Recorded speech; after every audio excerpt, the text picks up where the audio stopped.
este informe. Déjenme comenzar, y si me lo permiten, usando de fondo este hermosísimo volcán Turrialba de Costa Rica, porque en realidad el trabajo del panel nos está relacionado a todo el mundo, y a todo el mundo le interesa, porque todos dependemos de lo que es el estado, acceso, disponibilidad de los recursos naturales para beber, para comer, para incluso mantenernos limpios. Ahora en época de pandemia necesitamos del aire, y precisamente hay algunos temitas que se tienen que ver, porque existen ciertas partes en el mundo donde esos recursos no son ilimitados, o quizás hay problemas en el acceso o en la distribución, o bien impactos ambientales importantes como la contaminación, que están provocados por la manera en cómo estamos usando esos recursos naturales. Y aquí es donde viene el trabajo del Panel Internacional de Recursos, que fue creado hace unos 13 años en algunos países miembros de la Organización de las Naciones Unidas, y el PNUMA lo crearon justamente para generar conocimiento científico, serio, sólido, objetivo, que permita responder a preguntas muy importantes relacionadas a los recursos naturales. ¿Qué tenemos? ¿Cómo se está usando lo que tenemos? ¿Cuáles son las consecuencias negativas, positivas de ese uso? ¿Qué acciones podemos tomar para asegurar no solo el acceso, la disponibilidad, sino la calidad de esos recursos naturales? Y ahí es donde entra el trabajo del panel. La idea es que el panel le dé a los tomadores de decisión la información necesaria para que ellos formulen políticas y estrategias que permitan asegurar el mantenimiento, el manejo sostenible de nuestros recursos naturales. Y esa conexión entre científicos y países es clave en la plataforma del IRP. El día de hoy tengo el privilegio de introducirles a estos dos autores, que van a estar presentando un informe que se hizo para estudiar potenciales ahorros de emisiones de gas de efecto invernadero si consideramos aspectos que no están directamente relacionados a la eficiencia energética. ¿Qué pasa si vemos los materiales y una manera más eficiente de usar esos materiales? Ahorraremos algunas emisiones. ¿Es importante o no es importante para la acción climática? Y eso es lo que vamos a tener en la siguiente presentación, concentrándonos en dos sectores de mucho valor: casas y carros. Los autores crearon o desarrollaron un modelo que determina la cantidad de posibles emisiones que se podrían ahorrar si se implementan una serie de estrategias de eficiencia de materiales. Y con esto quiero presentarles rápidamente a los dos autores principales del informe. Edgar Hertwig es miembro del Panel Internacional de Recursos, pero es también presidente internacional en Ecología Industrial en la Universidad Noruega de Ciencia y Tecnología.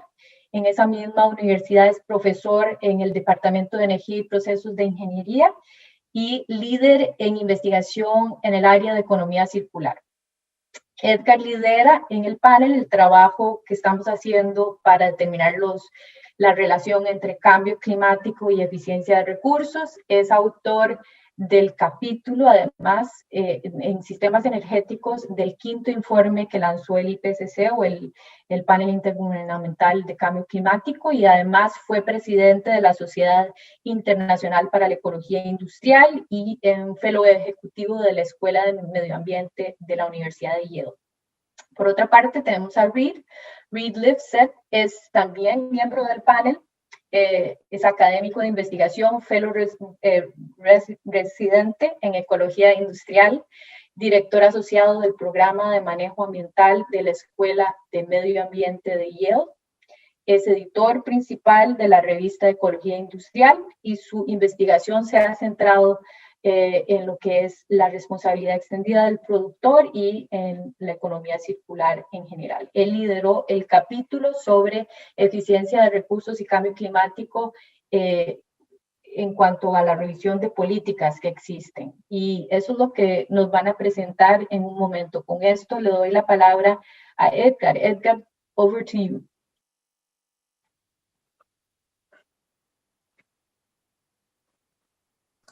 Well, it is my pleasure. Bueno, es un placer hablar con todos y todas ustedes. Déjenme compartir mi pantalla.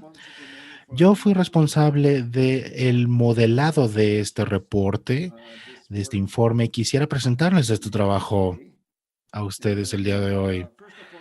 Primero que nada, la pregunta de por qué nos enfocamos en los materiales.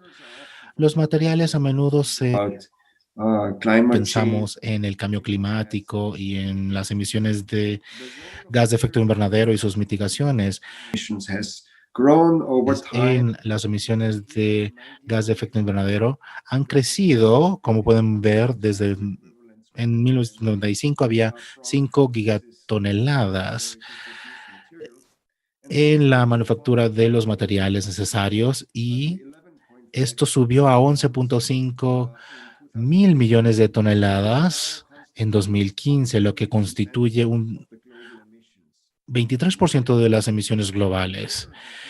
Los materiales más importantes que contribuyen a estas emisiones son hierro y metal y otros metales, cemento y otros minerales y plásticos.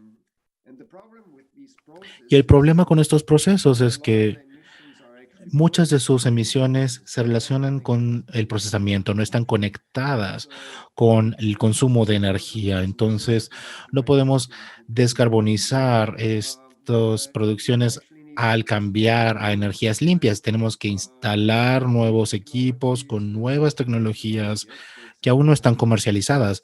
Por ejemplo, producción de hierro, y instalaciones de producción de metales, lo cual es costoso y son inversiones a largo plazo y esperamos que mientras tanto, reducir el consumo de materiales es básicamente la mejor estrategia para reducir las emisiones asociadas con la producción de materiales. Por lo mismo, estamos viendo cómo podemos reducir el consumo de materiales o cambiarnos a materiales más amigables con el medio ambiente. Con alguna de estas 7 estrategias, estas estrategias utilizan menos materiales por diseño. Esto significa diseñar productos más ligeros, sustituyendo material en el diseño del producto, decidir construir con madera en vez de concreto reforzado o consumir menos materiales causando menos desperdicio en el proceso de producción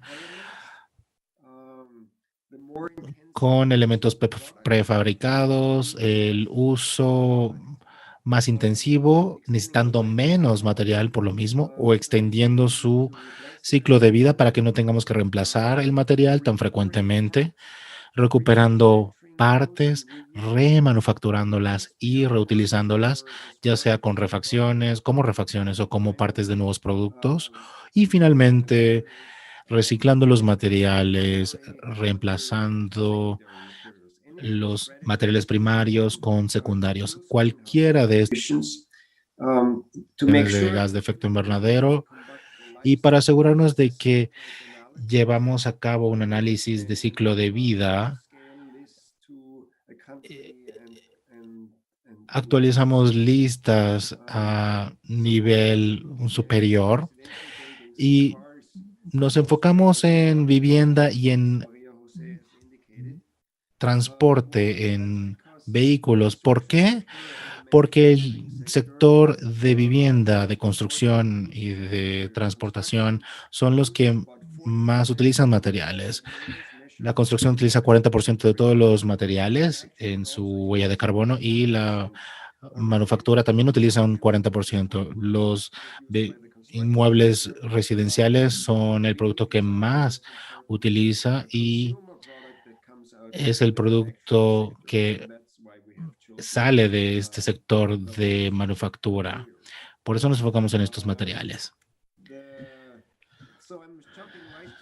Y para saltar a los resultados, el alcance de nuestro análisis fue ver a los países del G7 y pueden ver las banderas en la esquina inferior izquierda.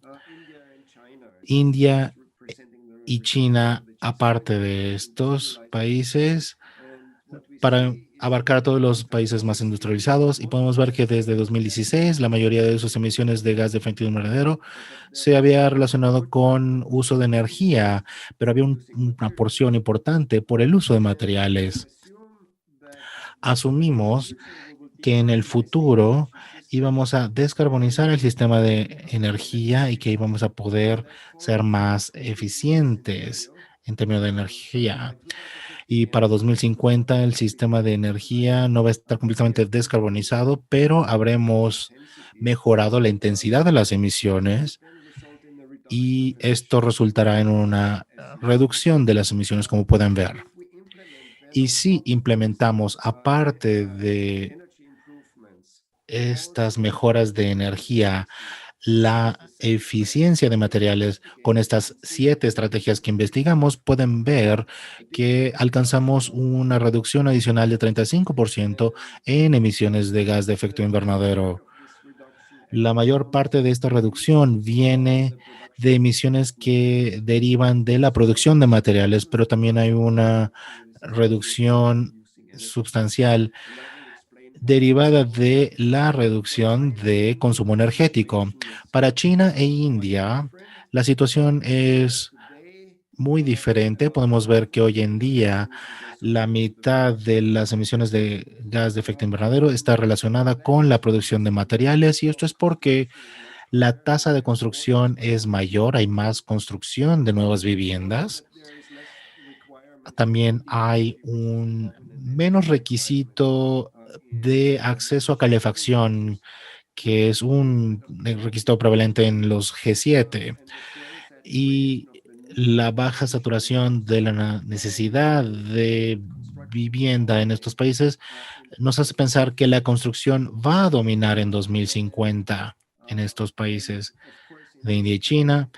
Y en este caso, si empleamos las estrategias de eficiencia de materiales, podremos ver una mayor reducción derivada de la producción de materiales y lo cual nos hace esperar un 60% de reducción de emisiones en India y China si implementan estas estrategias de reducción. Y si nos pasamos de vuelta a los países del G7 y vemos qué estrategias causan qué reducción, pueden ver en morado que la reducción se deriva de un uso más intensivo para requerir menos área, menos metros cuadrados. Esto nos lleva a 20% menos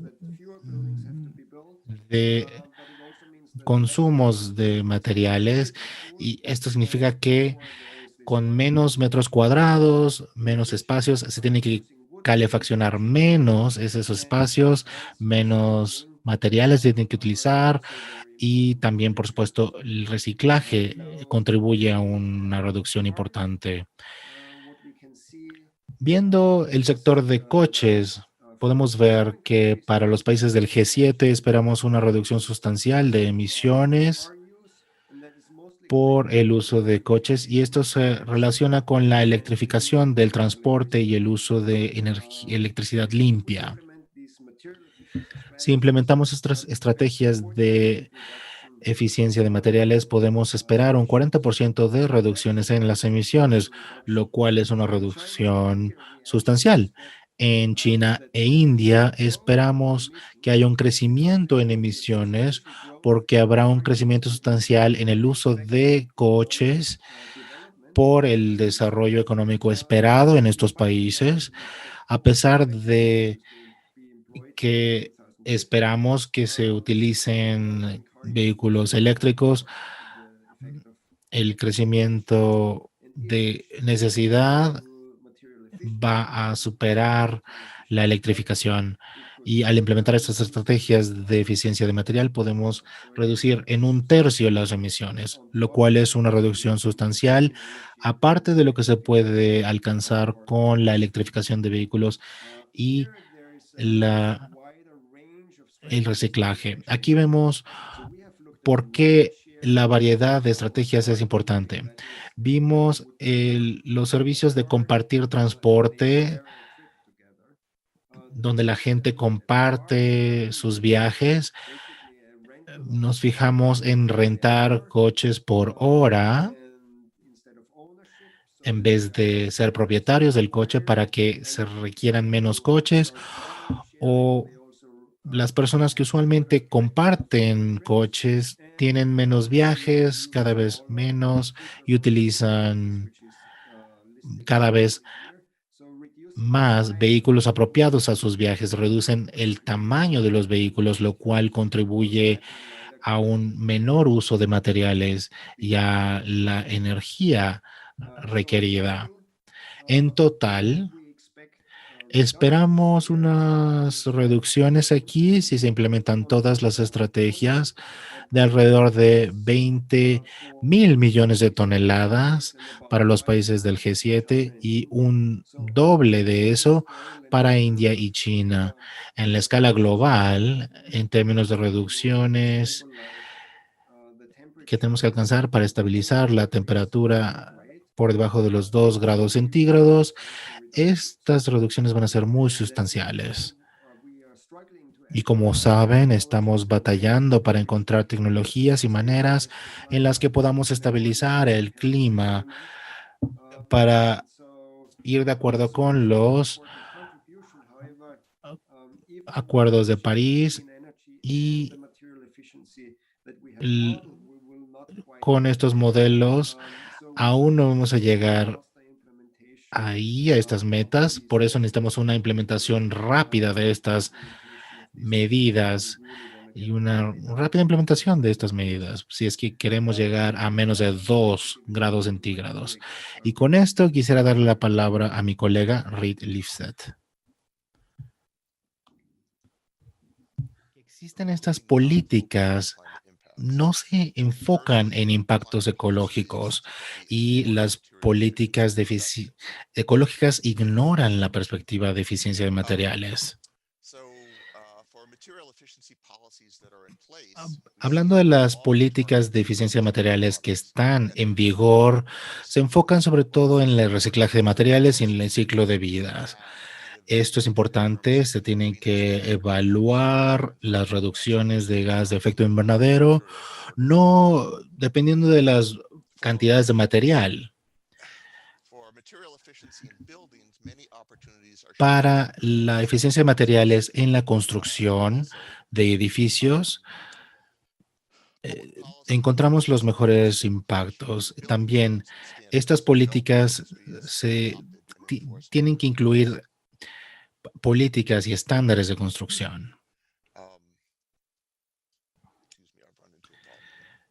Disculpen, me topé con un pequeño problema. Tengo un error en mis diapositivas. Pero como decía, la mayoría de las políticas de eficiencia de materiales se enfocan en el diseño de viviendas como punto clave en el equilibrio de los impactos de gas de efecto invernadero y en el diseño y el uso de materiales. Como Edgar mencionó, la intensidad de viviendas y de los materiales necesitados incluye o necesita cambios de estilo de vida. En Estados Unidos no es común que se requieran mínimos, es decir, viviendas cada vez más grandes, para otorgar beneficios impositivos cada vez más relacionados con el tamaño de las viviendas. Ahora, cuando los hijos salen de casa o cuando hay divorcios, se termina teniendo espacios subutilizados y cuando una propiedad se vende, se tienen también que pagar impuestos por esa venta. Las políticas de eficiencia de material pueden atacar una etapa del ciclo de vida. Otras políticas pueden tener impactos en el ciclo de vida de la construcción, la tasación, los materiales vírgenes, la procura de eh, espacios públicos y lo que se llama la procura de poder de compra verde. Se apoya de implementar sistemas que implementan los gobiernos para tratar de capitalizar mecanismos existentes para medidas de construcción verdes. Ahora, políticas con un objetivo claro también se pueden incorporar en contribuciones determinadas nacionalmente que se llaman NDCs. Hola.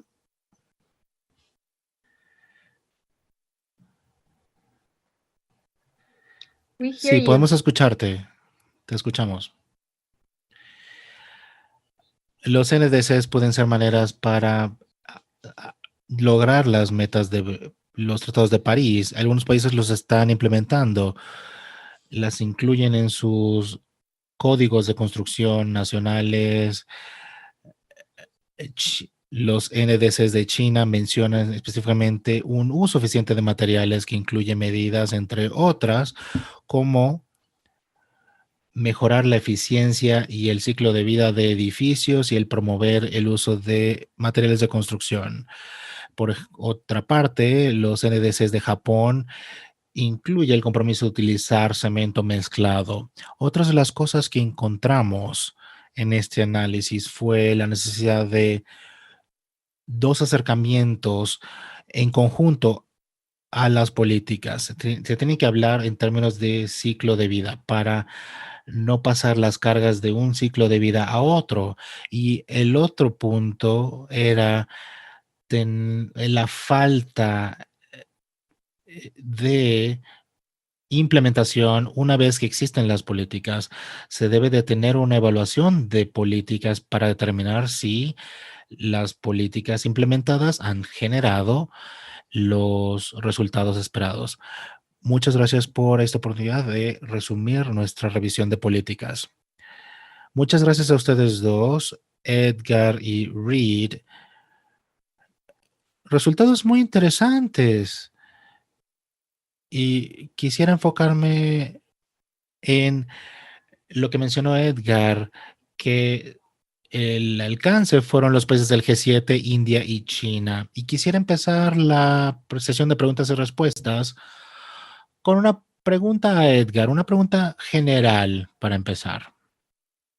Y hasta cierta medida, ya explicaste los detalles de esto, pero dime, ¿cómo explicarías a un hacedor de políticas públicas, a un legislador, si está tratando de enfocarse en cambio climático, por qué debería de preocuparle los materiales y la eficiencia de materiales? Con mucho gusto. Bueno, es la importancia de los materiales. Hay muchas emisiones relacionadas con la producción de materiales. Estas emisiones, de hecho, son difíciles de mitigar. Sabemos ahora cómo podemos producir electricidad con menos emisiones de gas de efecto invernadero o cero emisiones, pero no sabemos con el cemento, con el acero. Tenemos algunas ideas, pero aún no tenemos esta tecnología disponible para hacer este trabajo de reducción de emisiones. Mientras desarrollamos tales tecnologías, el utilizar menos es la única estrategia que tenemos. La Agencia Internacional de Energía ha señalado en sus perspectivas de tecnología energética que las instalaciones existentes de producción energética tienen unos 25 años más de uso útil. Por lo mismo, esperamos que al menos 25 años seguiremos teniendo estas instalaciones de producción de energía que están contaminando el ambiente. Utilizar esas instalaciones cada vez menos es la estrategia principal que vemos a este punto. Ok, déjame mostrar una de las imágenes básicas o cifras, figuras que creamos para este informe. ¿Me pueden confirmar que ven mi pantalla? Bien, esa es la imagen de las estrategias de eficiencia de materiales que ustedes analizaron a lo largo de los ciclos de vida de los sectores. ¿Y cuáles tienen el potencial mayor para reducir las emisiones de gas de efecto invernadero en economías emergentes? Porque, como mencionaron, se enfocaron en el G7, India y China, pero tal vez hay unas lecciones a aprender para otros países.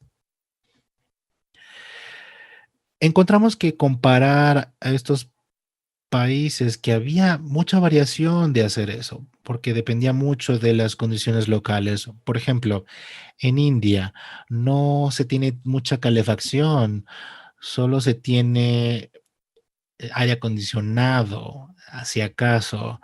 Y en la construcción de edificios vemos esto reflejado. Al final, se relaciona todo con el diseño de estos edificios y la calidad y la demanda de nuevos edificios.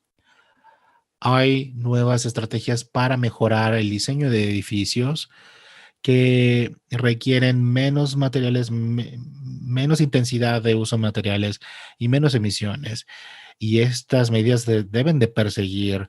El contraste entre India y China es significativo en la manera en que se ven estos edificios. En China, la mayoría de los nuevos edificios se ven como Manhattan, es decir, marcos de acero con mucho cristal, mientras que en India el concreto reforzado es el material dominante. Entonces,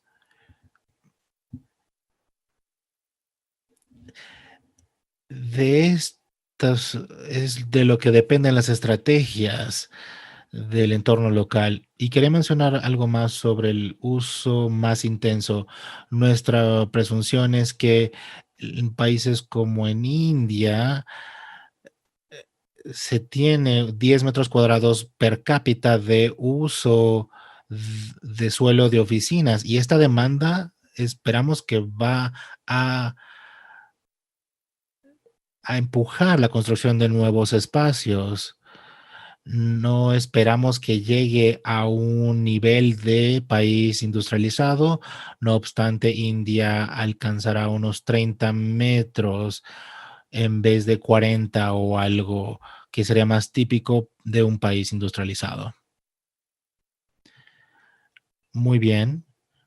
Y Reed, para ti estoy pensando, bueno, que la gente debería, o tal vez tiene la curiosidad de políticas concretas que podrían ser innovadoras o que promuevan la eficiencia de usos materiales en países y que puedan inspirar acción en ese aspecto. ¿Cuáles serían algunas? Como mencionó Edgar, las políticas de eficiencia de materiales en países en desarrollo toma diferentes formas diferentes a las que vemos en el G7. Muchas estrategias ya se están implementando en los países en desarrollo porque se relacionan con la frugalidad, autos más pequeños, viviendas más pequeñas, con transporte compartido. Esto ya lo vemos. Entonces creo que las políticas y su orientación deberían de integrar prácticas conforme se crece en estos países. En estas ciudades grandes tenemos cada vez más edificios más grandes y un aumento de la necesidad de uso de oficinas, espacio de oficinas, y el informe, como lo menciona, se enfoca verdaderamente en la eficiencia de materiales, pero aún así tenemos buenos ejemplos. Algunos países han sido líderes en políticas de eficiencia de materiales en sus NDCs. Tienen conceptos de eficiencia de materiales, economía circular, instrumentos que se mencionan muy poco en otros NDCs. Entonces, el liderazgo ha sido ejercido por algunos de los países en desarrollo como China, India, Turquía y Chile. Por ejemplo, Chile utiliza o incluye la economía circular como parte de la responsabilidad de los productores extendidos. Y al gestionar las prioridades en sus sectores y los requisitos de la organización Corfo. Pero hablando de políticas específicas, encontramos, bueno, quería responder una pregunta del chat sobre los indicadores de la integración de estas políticas en NDCs. Una de las cosas sorprendentes que encontramos en la revisión de políticas es que hay políticas para mitigación climática y que tienen sus indicadores, y los políticas de eficiencia de materiales se enfocan sobre todo en el final de la vida útil, y no nos topamos, salvo dos excepciones, eh, que miden sus resultados en términos de emisiones de gas de efecto invernadero en vez de eh, eh, desperdicio. Hubo algunas políticas en términos de procura o iniciativas de procura que me parecieron interesantes, pero políticas específicas que encontramos en países en desarrollo se relacionan sobre todo en el uso de prefabricación o módulos que se ensamblan fuera del sitio y que se ensamblan en el sitio. Producción reducida o uso de desechos de construcción, políticas de eficiencia de material o reducción de desperdicios en el sitio de construcción, y en algunos sentidos estos son acercamientos de punta porque se relacionan mucho con las estrategias de eficiencia de material que discutimos. Las dos políticas o dos estrategias importantes están en Hong Kong, donde se ha integrado la prefabricación por el gobierno en la construcción de viviendas públicas. Hay, de hecho, un requisito para examinar la rentabilidad de construir casas prefabricadas en sitios. Singapur ha dado un paso más adelante. Ellos han utilizado casas prefabricadas desde los 80 y desarrollaron el sistema de evaluación de construcción de edificios para cuantificar la facilidad de la construcción, y la prefabricación es una de las medias que se exigen en este esquema. Entonces, tenemos estas dos estrategias y aparte el comentario de los NDCs. Uno de los puntos importantes de los capítulos de políticas es que hay mucho que hacer, así es, sobre todo con efectividad de políticas y medir qué tan efectiva es la política al reducir esas emisiones. Y ese trabajo debería de comenzar. Encontramos que había una gran cantidad de gobiernos que se fijaban en monitorear las políticas, en cuántas entidades o gobiernos subnacionales o asociaciones habían adoptado estas políticas.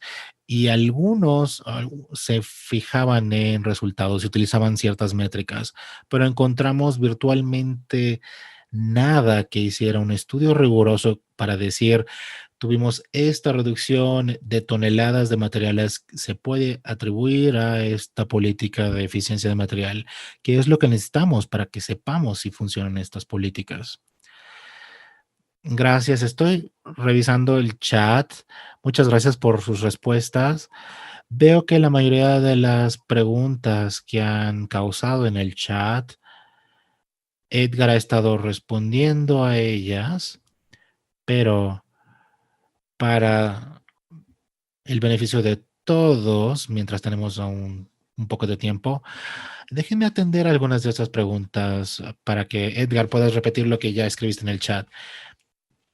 Se mencionó el uso de madera para reducir carbono y alguien menciona que puede ser un arma de doble filo, porque al principio la estrategia podría requerir mucho tierra y se debería de utilizar más bien terreno para producir biocombustibles, y esto es más eficiente que utilizar tierra para crecer árboles. ¿Qué piensas? Creo que el comentario se enfoca en la importancia del balance, del equilibrio de carbono. Utilizar la madera como material de construcción es sostenible solo si la madera se cosecha sustentablemente, que no venga de un árbol eh, eh, ya existente, y estas son las precondiciones que expresamos, que no mencioné, pero están en el informe. Y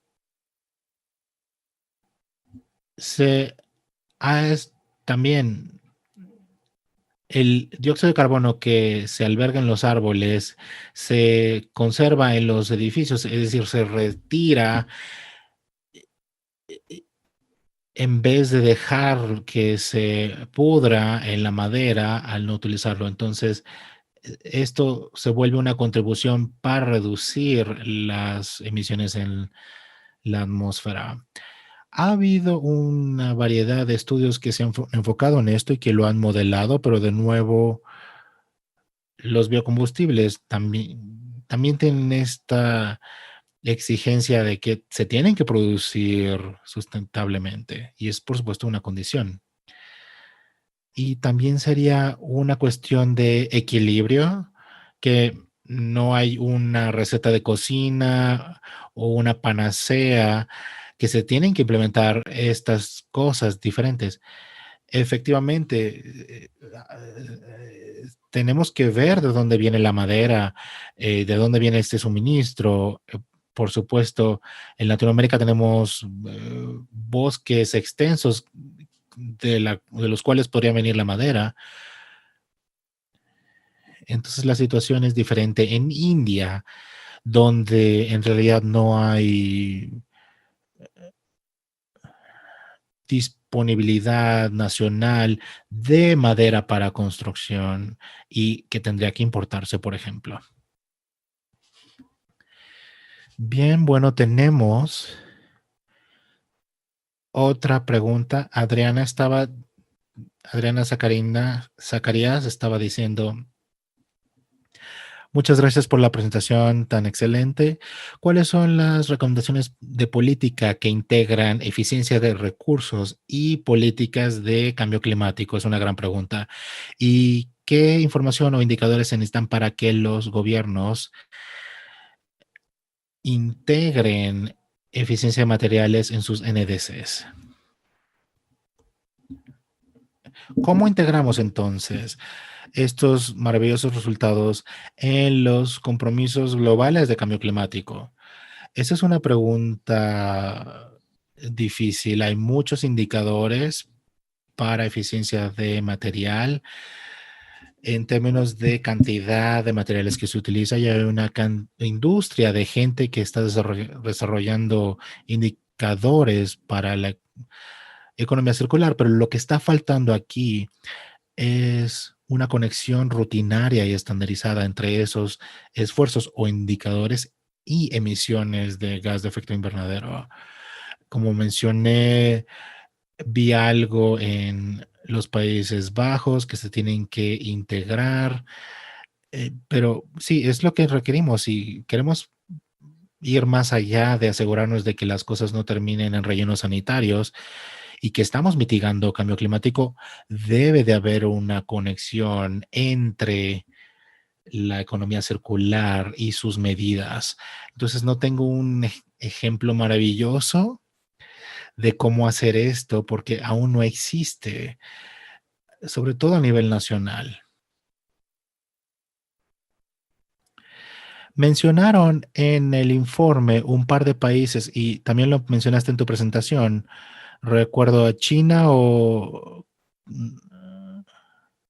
y Chile tiene ciertos elementos de la energía circular en sus NDCs. Y esto está mencionado en el informe. Estos pueden ser inspiradores para otros sobre cómo institucionalizar estos principios. En los NDCs no vi nada que fuera más allá de las excepciones que mencioné específicamente en términos de eficiencias de materiales para reducir emisiones de gas de efecto invernadero. Esperaría que China, que está muy enfocada en el análisis de cantidades en sus políticas, espero que ellos acuñen algo que podríamos ver en el futuro. Tenemos una oportunidad histórica, hay un movimiento global que está presionando para una mejora de los NDCs y PNUMA está trabajando con el Programa de Desarrollo de las Naciones Unidas para tratar de averiguar maneras de integrar la eficiencia de materiales y de recursos en algunos de estos NDCs y en estos programas. Déjenme tomar una última pregunta. Estoy viendo las preguntas.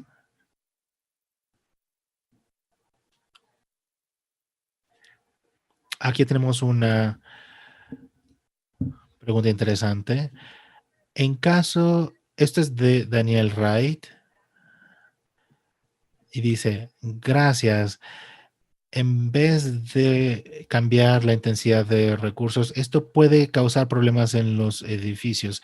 Ya que estamos en una pandemia y que las personas están trabajando en casa, ¿creen que reducir el área puede ser difícil debido a esta situación? Por supuesto, escuchamos esta pregunta a menudo y es la pregunta de qué va a pasar en el futuro si estás trabajando en tu hogar y tienes tu oficina ahí. Habrá más personas cada vez más trabajando en casa y esperamos que tengan residencias cada vez más grandes, pero tal vez no necesariamente van a necesitar una oficina o tal vez comparten la oficina con alguien más. Entonces, sí, tenemos esta pregunta y también tenemos la otra cuestión de algo que no mencioné aquí, pero nos fijamos en arquetipos de viviendas diferentes y encontramos que las personas que viven en viviendas unifamiliares que utilizan mucho espacio y utilizan muchos materiales y las personas que viven en torres, en edificios, también requieren muchos materiales porque se requieren muchos materiales para permitir estos espacios de vivienda y estos edificios que están en medio, que son multifamiliares, que no son rascacielos, es lo que se recomienda, publicado por el CDC, y la recomendación fue porque ofrece la mejor calidad de vida. Entonces, creo que estamos favoreciendo las residencias multifamiliares de baja altura. Y déjenme añadir un comentario. En mi país, no es una sorpresa, tenemos políticas que tienen un efecto perverso, que requieren que haya un, que es por supuesto Estados Unidos. Sí, Estados Unidos. En Estados Unidos es muy común que los gobiernos locales requieran que el lote de uso de tierra y el edificio no sean más pequeño de cierto límite. Y esto, por supuesto, va en contra de lo que estamos sugiriendo. No estoy familiarizado con políticas similares en Latinoamérica, pero que puedan existir, esto es algo que debemos de evitar. Y a pesar de los problemas de la pandemia, si se tiene un lote pequeño o una vivienda pequeña, no se van a tener tanto estos problemas de la pandemia. Y estas reglas existen, no sé si existan en otros países. En Noruega, yo tendría más beneficios financieros si tuviera una casa más grande por la ley fiscal. Es decir, tenemos estas reglas que dan estos incentivos que en realidad no atienden lo necesario, y que son perversos y que no van a la dirección correcta y que aumentan la pandemia. Sí, es una cuestión espinosa. Aún seguimos navegando esta nueva realidad. Y por cierto, esperamos que todas estas personas que estén en este webinario estén saludables y estén bien. Esperamos que llegue la vacuna pronto. Y con esto, yo creo que, es decir, no veo más preguntas.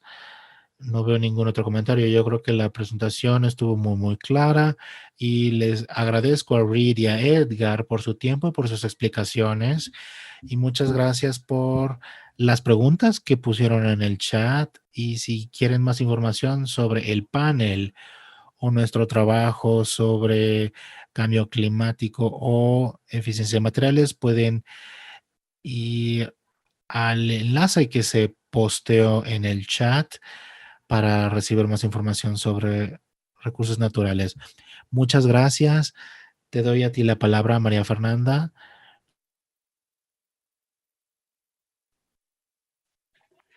Muchas gracias, María José, Edgar, Reed, por esta excelente presentación, por compartirnos parte de su estudio. Como bien lo señalan, pueden descargarlo y pueden acceder a más detalles en el link que ahí les hemos compartido. Gracias por poder armar este panel así tan rápido como lo hicimos. De verdad fue una disposición de tiempo muy amable de su parte. También a Adriana, que está conectada por ahí, de UNEP. Y los esperamos, también los invitamos a ustedes, Reed y Edgar, a las siguientes sesiones del festival, que son el día de mañana. Ya tenemos un panel de 30 minutos para una conversación rápida con los autores de los shots circulares, uno sobre economía circular post pandemia y el otro sobre la ciencia y la innovación de la economía circular. Y el siguiente panel que tenemos el día de mañana es el financiamiento de la economía circular. Ese panel va a ser en inglés con traducción, disponibilidad de traducción al español y viceversa.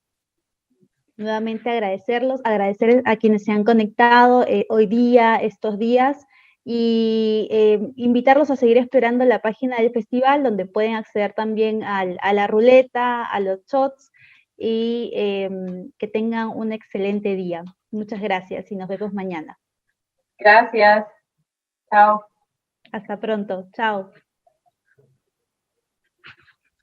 Gracias.